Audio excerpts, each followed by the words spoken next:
Congratulations for the whole team. And ఇంకా మీ నుంచి ఇలాంటి ఫిలిమ్స్ ఎక్స్పెక్ట్ చేయొచ్చా ఫర్దర్గా, చిన్న చిన్న షార్ట్ ఫిలిం? ఒకటండి, డెఫినెట్లీ ఒకటి, తెలుగు వారు అందరూ కాలర్ ఎత్తుకునేలాగా సినిమా చేస్తానండి. That's my promise. అంటే ఉట్టి మా ఫ్యాన్స్ అని కాదు, వేరే హీరో ఫ్యాన్స్ అని కాదు, అందరు తెలుగు వాళ్ళందరూ గర్వపడేలా సినిమా చేస్తారు. That's my promise. So last time song meet అప్పుడు సూర్య నీకు ఏదంటే ఇష్టం అని అంటే, బాగా ఏదంటే ఇష్టము, నీ కోరిక ఏంటంటే ఎప్పుడూ చిన్నపిల్లోళ్ళలాగా ఉండడం నా కోరిక అని చెప్పారు మీరు లాస్ట్ టైం. ఇప్పటికీ అదే అండి. ఇప్పటికీ నాకు హ్యాపీగా చిన్నపిల్లలాగా అలాగే ఉంటే, నాకు ఏమన్నా బొమ్మలు కొనిస్తే నేను వాళ్ళతో వెళ్ళిపోతాను నేను. సో ఇంకొక క్వశ్చన్ మేబీ మీ ఫ్యాన్స్ తరపు నుంచి కూడా అనుకోవచ్చు. చెప్పండి. మీ లైఫ్లో ఆల్రెడీ 3 విమెన్స్ ఉన్నారు, 4th విమెన్ ఎప్పుడు వస్తారు ఏంటి?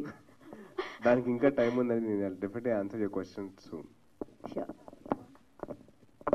ఏం లేదు, నెక్స్ట్ క్వశ్చన్కి వెళ్లే ముందు I think Sai Tejaswini needs to leave. తను వెళ్ళాల్సి ఉంది కాబట్టి తనకి థ్యాంక్ యూ అండ్ బాయ్ చెప్పేద్దాము, Tata.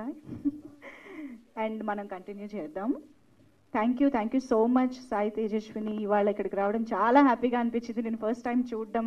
Thank you so much for being here and talking about Satya. Thank you. Yes please let's continue. Yeah, question 2. Hi Tej. Hello అండి. చాలా చాలా చాలా బాగుంది. ఇంతమంది మెన్ కలిసి ఉమెన్ని రిప్రజెంట్ చేయడం అనేది నాకు బాగా అనిపించింది. అండ్ మీరు లాస్ట్ టైం నేను విరూపాక్ష అప్పుడు మిమ్మల్ని ఇంటర్వ్యూ చేస్తే నాకు పెళ్ళి అనే దాని మీద ఇంట్రెస్టే లేదు, అసలు పెళ్ళి అంటేనే భయం అని చెప్పారు.